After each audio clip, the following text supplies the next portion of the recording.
A major slump in the glitzy capital of the world as Las Vegas sees a drastic drop in its tourism business, stoking fears of an economic slowdown, and global markets also grappling with the fallout from President Trump's newest round of tariffs as companies struggle to shoulder the burden. Meanwhile, major industries are finding other ways to strike a deal with Trump. And joining us now is our friend Ron Insana, CNBC senior analyst and commentator. Okay, Ron, it's been a few days for this all to sink in since President Trump's new tariffs got underway. But he's indicated he's not done and more deals can be made. Some industries are benefiting from the tariffs. Some are feeling the effects and they're passing costs along to customers. Which sectors are going to feel pressure first and when?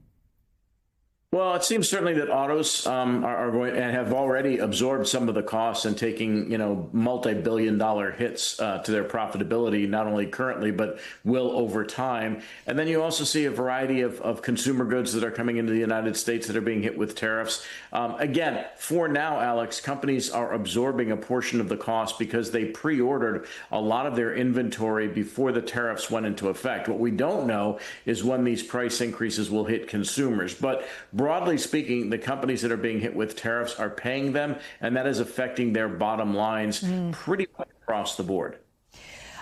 Okay, so what we talked about at the top here, thanks to Trump's tariffs and immigration policies, some travelers are avoiding coming to the U.S. An article in Axios reads, Sin City tourism slump signals wider economic slowdown. That also includes, by the way, fewer Californians apparently making the short trek across state lines to Vegas. But tourism there is down roughly 11%, and a broad report expects international spending in the U.S. tourism market to fall by $12.5 billion this year. Will tariffs take an even bigger toll on the U.S. tourism industry, Ron? I'm not so much certain that it's the tariffs themselves that will affect tourism. I mean, there are, in a bigger picture sense, visas may cost individuals from other countries $15,000 if that proposal goes through. But the tariffs themselves aren't levied on individuals who are coming across the border, just products, goods and services, and so on and so forth. So what it is doing, though, is alienating other countries, whether it's Canada, whether it's Europe, whether it's Japan or South Korea. We're seeing fewer and fewer tourists coming to the United States for reasons that have more to do with them being upset with the United States for these changes in trade and other policies, whether it's geopolitical issues or otherwise. Fewer people are just coming to America, as it were, spending less here. So just last week, as you know, Apple CEO Tim Cook gifted President Trump a glass disc, and it had a 24-karat gold base. I mean, he's just one of many corporate CEOs who've shown up to the White House to lavish praise and gifts on President Trump in exchange for friendlier policies. Is this a new currency for the Trump administration? Can businesses buy their way out of tariff penalties using flattery and presents?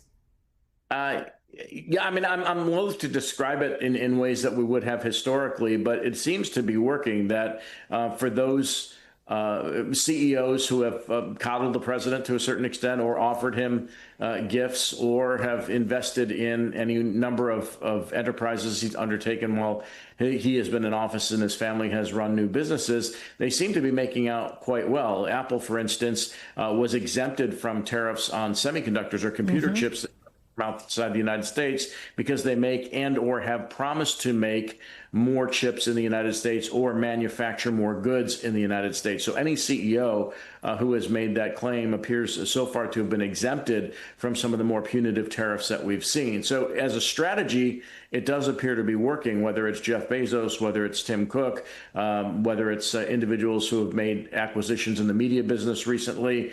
Yeah, that seems to be the currency of the realm at the moment. But what are the ethical and legal concerns around buying influence with Trump? I mean, we all became familiar with the Constitution's Foreign Emoluments Clause during the first Trump term. That's when all the dignitaries were staying at the Trump Hotel that he formerly owned in D.C. They were paying sky-high prices. What precedent, Ron, does it set for countries that are still looking to make deals with Trump? I mean, also domestic companies, those that may be trying to buy favor. Any laws potentially being violated there? Because emoluments only applies to foreign companies. Yeah, I know. And you would have to prove that the president was being bribed to launch any legal action. And then again, he's got presidential immunity for any official action undertaken while in the White House. So I don't know where this would go if anyone claimed that he was accepting a bribe in exchange for favorable treatment to a company or an individual. So it seems to me, at least, and I'm not an expert in this, a legal dead end. I mean, the individuals and the CEOs and others who have been, coming to the president and engaging in this behavior seem to have been making out quite well. We've had in the past rules against bribery and corruption